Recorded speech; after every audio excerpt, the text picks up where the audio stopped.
Nah, ini contoh beritanya ya. Ini contoh berita ditampilkan dengan gambar ya orang berdarah ya. Ini narasi beritanya, kalau ada polisi dibacok sampai begini, apa Komnas HAM diam saja gitu ya. Nah, Komnas HAM bicara atas kejahatan FPI. Polisi membela negara RI, Komnas HAM bela FPI teroris ya. Komnas HAM digaji negara RI, bukan FPI. Teroris gaji Komnas HAM. Nah, ini seolah menyudutkan Komnas HAM ya, dengan isu mempertanyakan Komnas HAM, seolah-olah ini yang menjadikan orang ini dibacok oleh FPI. Nah ini ya. Nah, setelah ditelusuri beritanya, ternyata ini polisi ini kejadian kecelakaan ya, kecelakaan setelah melakukan kegiatan ya. Jadi mobil minibusnya Brimob ini yang berita sebarannya ini nih, ini gambarnya diburamkan. Jadi ini jelas ini berita hoax ya. Ini membuat opini di masyarakat ini ya bermacam-macam akhirnya ya. Yang suka atau yang tidak suka menjadi tambah meruncing itu ya. Nah, kemudian bisa untuk menseleksi berita itu bisa, atau menemukan berita yang aneh-aneh itu bisa laporkan ya, atau ngecek ke komunitas yang memari hoax ya. Antaranya Indonesian Hackers ya, kemudian masyarakat anti fitnah Indonesia, dan ke www.tunbackhoax.id ya. Ini bisa disampaikan ya, atau medianya. Kemudian jelas melaporkan hoax ya ke lembaga resmi ya. Jadi harus melaporkannya.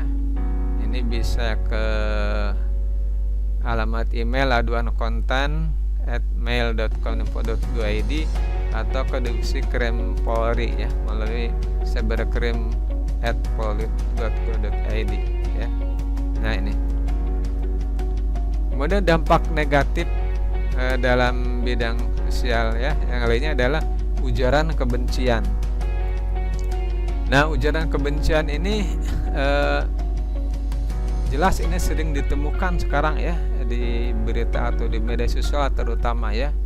Ini dampak negatif lain dari penggunaan teknologi informasi dan komunikasi adalah maraknya ujaran kebencian yang dilakukan di media sosial ya.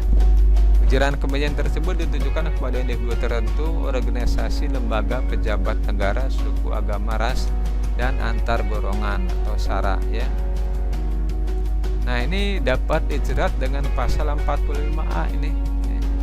Ini bisa dijerat dengan maksimal 6 tahun ya, atau denda atau denda 1 miliar. Aduh, ini harus hati-hati ini. Ya, anak-anak jangan sampai iseng-iseng ngetik misalkan email di WhatsApp disampaikan atau diteruskan ya ke temannya ya, atau di forward. Waduh, ini sangat jangan, hati-hati ya. Kemudian ujaran kebencian ini, nah ini ada 7 bentuk ujaran kebencian: penghinaan, pencemaran nama baik, penistaan, perbuatan tidak menyenangkan, memprovokasi, menghasut, menyebarkan berita bohong. Nah ini bahaya ini Mas ya, jangan sembarangan ya. Itu membuat share berita atau yang bisa dikenakan pasal-pasal ujaran kebencian ya. Nah, ini sebagai salah satu contoh ini ya. Nah, ini contoh menghasut atau ini bisa pencemaran nama baik ke Polri ya, atau menyebarkan berita bohong ya. Begal dan polisi sudah ada perjanjian tertulis seluruh mereka jual beli pekerjaan ya. Si begal ngasih jatah bulanan ke polisi sekitar 10-15 juta. Lalu polisi ngeberin begal bekerja selama sebulan dan seterusnya. Wah, ini ya. Ini jelas dibuat orang-orang yang tidak bertanggung jawab ya. Ini contoh ujaran kebencian atau menghasut atau menyebarkan berita bohong ya. Kemudian Dampak negatif yang lain adalah mengancam presiden dan wakil presiden. Ini jadi mengasal institusi negara, ya. Berbeda dengan ancaman pada individu, ancaman kepada presiden atau wakil presiden dapat dikategorikan sebagai tindakan makar, ya. Nah, ini bab 1 tentang kejahatan terhadap keamanan negara. Ini, ya, makar dengan maksud untuk membunuh atau merampas kemerdekaan atau meniadakan kemampuan presiden atau wakil presiden. Ya, hati-hati, ya. Misalkan kalian, ya, menulis presiden Indonesia tidak becus atau tidak mampu menangani apa, ini bahaya, bisa dilaporkan itu, ya, bahaya. Nah, mengancam presiden dan wakil presiden. Nah, contoh ini ya tempo lalu, ya, ini yang sudah viral ini. Nah, ini sebagai contoh yang tidak perlu dicontoh gitu, ya. Ya. Nah, ini kemudian lagi, nah, video ancaman pembunuhan terhadap Pak Jokowi ini waktu demo ini tahun-tahun yang lalu, ya, ini. Ya, seperti ini contoh yang tidak baik, ya. Ini harus hati-hati ini, ya. Harus hati-hati, jangan sampai cuman iseng saja mungkin disebarkan. Nah, itu kalau sudah menyebar bisa dijerat, ya. Kemudian berbagai konten lainnya, ya, seperti pornografi, perjudian, penghinaan, pencemaran nama baik, pengancaman, pemerasan, konten berbuat terorisme. Nah, ini di dalam bab 7 Undang-Undang IIT, ya, pasal 27. Ini sudah jelas, ya, hal apa yang termasuk kategori berbagai konten lainnya dari perbuatan yang dilarang, ya. Nah, ini bisa dilihat, ya.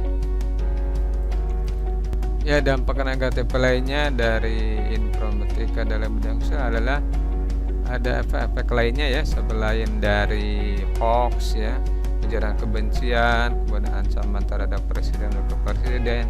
Yang pertama adalah penipuan, ya. Nah, ini penipuan sering kita dapatkan melalui pesan dari HP, ya. Ini muncul pesan dari nomor-nomor tertentu, misalkan kalian mendapatkan hadiah. Nah, ini jelas penipuan, ini jangan deh sampai dihapus aja kalau ada pesan seperti itu, ya, yang dilayani. Kemudian cyberbullying. Nah, ini ada tekanan psikologis, ya, dari komunitas atau teman-temannya biasanya ini, ya, yang tertuju pada anak-anak biasanya ini, ya, atau kepada seorang tertentu, ya. Jadi misalkan merendahkan atau menuduh, ya. Nah, ini berulang-ulang, ya, sehingga seolah dia dibullying, ya, dibully, ya, dibully. Jadi istilahnya cyberbullying, ya, karena memakai alat teknologi, ya. Kemudian juga ini menurunnya kualitas interaksi sosial, ya. Jadi kalau ada beberapa orang berkumpul, ini kebanyakan orang itu 80% itu mengeluarkan HP, jadi menggunakan masing-masing, jadi tidak menghiraukan orang di sekelilingnya. Ini sudah jelas sangat membahaya ini keadaan seperti ini, karena acuh terhadap orang yang ada di sekelilingnya, ya. Kemudian dampak negatif lainnya adalah kecanduan, ya, kecanduan terhadap gadget, terhadap aplikasi tertentu, misalkan game, ya. Nah, ini kalau sudah kecanduan, ini akan melupakan sisi sosial yang lainnya atau kehidupan yang lainnya, ya.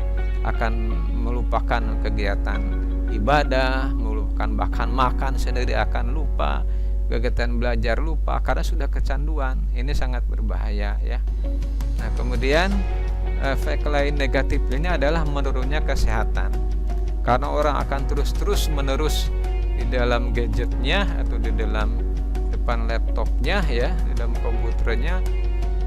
Ini akan menimbulkan beberapa efek terhadap kondisi tubuh, bisa kepada anatomi tubuh karena duduk atau posisinya seperti itu terus menerus, atau nanti ada bisa penyempitan terhadap pembuluh darah, atau kepada adanya stres, ya, karena otaknya akan berpikir kepada gadget tersebut, ya. Nah, inilah harus waspada dan hati-hati, ya, kalian dalam menggunakan teknologi informasi. Ya, itu saja materi yang bisa Bapak berikan ya. Mudah-mudahan ini dapat bermanfaat ya. Bukan hanya sebagai materi yang diajarkan, tetapi juga sebagai pegangan untuk penggunaan teknologi informasi dalam kehidupan sehari-hari ya. Terima kasih atas segala perhatiannya ya. Bapak akhiri, wassalamualaikum warahmatullahi wabarakatuh.